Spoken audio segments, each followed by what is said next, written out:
Hey guys, welcome back to my channel. Today I'm here with my January wrap up.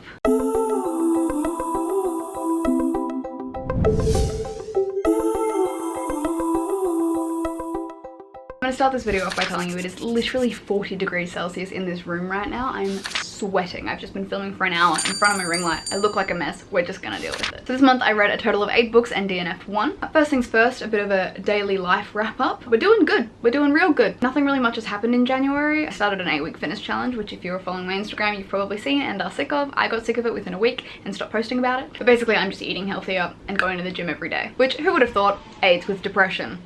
Anyway, like I said, the books that I read this month, let's get into it. So the book that I DNF'd this month was The Girl King by Mimi Yu. This is a book that I really wanted to love because I really love the premise of it, and I tried and I got maybe 167 pages through, maybe more, and I just couldn't keep going. So The Girl King is about these two princesses. One is set to become the next female emperor after her father named her empress, and the other one's just happy to be in her shadow until one day the father announces that he's actually going to give his inheritance / the emperordom to their cousin, whom she hates. And so essentially the princess then has to like run away to get some like allies to come back and win, and the other princess finds out that she has some magical abilities. And there's also a shapeshifter.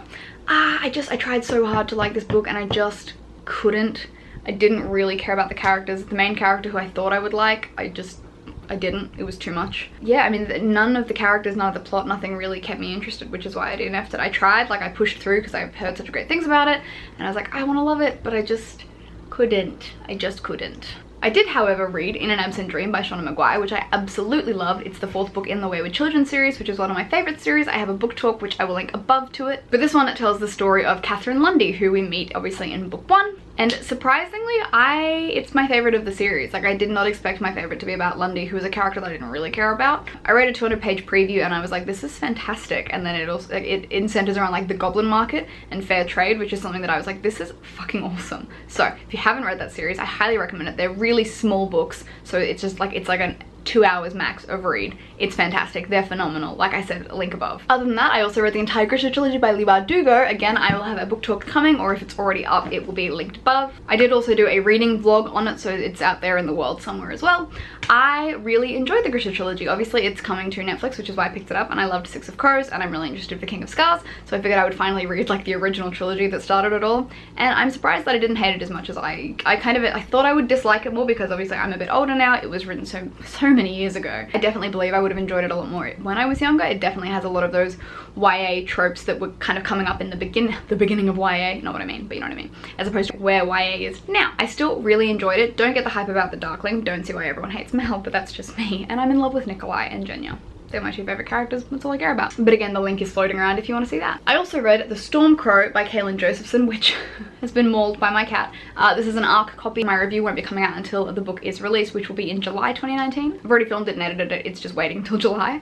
But I really enjoyed it. This one is a book about a kingdom where they have crows, basically like horse-sized crows, and they're like elemental crows, there are storm crows, there are earth crows, there are fire crows, and they all have these magical abilities and they help the people exist in the world. Until an enemy nation invades, kills out all the crows, and kind of takes over. Princess Anthea is then thrown into a deep depression. Her sister Khaleesi then has to step up and become queen, and as part of political alliances, she then agrees to a forced marriage between her sister Anthea and the son of the kingdom that invaded. Thea has found the last surviving storm crow egg, and chaos ensues. I really enjoyed this book. I didn't think I would. There are some aspects that I didn't enjoy. I thought I could go deeper, but by the end of it I really enjoyed it, and I'm super psyched for book 2. Keep an eye out for that review when it comes out if you're interested. I also read The Wicked King by Holly Black. This is the 2nd book in the Folk of the Air series and comes after Cruel Prince. I have a review for this one above. This book, again, in this series, I wanted to love it so much and I just don't. So this obviously follows on from The Cruel Prince, so I can't get too much into detail if you haven't read The Cruel Prince, but this is one of the books that I wish I loved and I just couldn't. Again, I just don't see the hype. I don't see, all my Twitter timeline is just full of Jude and Carden, and that's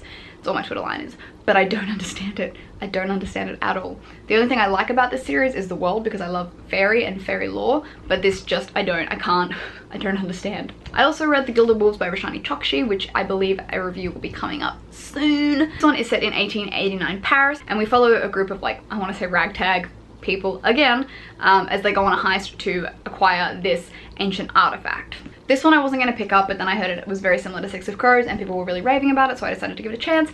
I didn't love it. I was just comparing it to Six of Crows the whole time, which I really wish I wasn't, because obviously they're so different. They're by such different authors. but there were very strong similarities with mostly the relationships and the characters that I really struggled with, and because Bardugo had done them so well, it was kind of hard to separate them and anybody else doing them. I didn't love this book as much as I wanted to. The world and the magic system for some reason just went straight over my head, and I couldn't fully grasp what was going on. By the end of it, I definitely enjoyed more of the character relationships, but again, it just missed the mark for me. Those are all the books that I read in January. I am currently reading Aurora Rising by J. Christoph and Amy Kaufman. I was lucky enough to receive an ARC copy through my work for review, so I am about, the book is actually massive. I'm 217 pages through, and I am struggling with it because I don't like sci-fi, and I don't know why I keep doing this to myself. It's reminiscent of Illuminae and also reminiscent of Six of Crows in space, so that's what I'm hanging on to because I do like some of the characters, and the main character in particular, I'm more interested in her story, and also the hot space elves. This one obviously comes out in May, so my review for that won't be up until May, and hopefully I will have some more success in the last couple hundred pages. Anyway, apart from that, I hope you guys enjoyed this video. Let me know what you think in the comments down below, and I will see you next time. Bye!